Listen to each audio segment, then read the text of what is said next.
कोशल उच्च विद्यालय सोनपुर ठारे पवित्र रक्षाबंधन और गंगाधर मेहर जयंती पालित।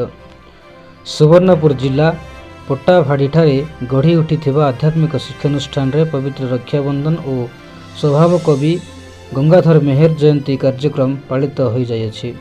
भाई भौणीर अतुट स्नेह संपर्क उपर आधारित पर्व हेउछि रक्षाबंधन पर्व।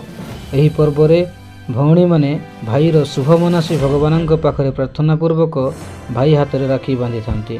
एही अवसर में मुख्य अतिथि भाव में सुवर्णपुर सुनामधन्य गोपाल जी कृपा लाभ करिथिबा उपजिलापाल डॉक्टर सौम्यरूपा रथ उपस्थित रही शिशु शिक्षकों को उत्साहित करिथिबा सह रक्षाबंधन कार्यक्रम विशेषत्व कहिथिले।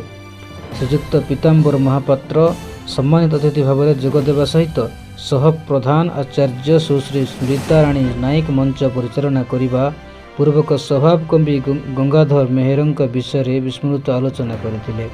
विद्यालयर प्रधान आचार्य श्रीजुक्त परमा नायक सभी उद्देश्य स्वागत अभिभाषण प्रदान करथिले और संपादक श्रीजुक्त संजय कुमार साहू धन्यवाद अर्पण करथिले। कार्यक्रम पर भौणी माने विभिन्न अनुष्ठान बैंक थाना परिचालन समितिर सदस्य मानक निकट को जाई राखी बांधिथिले।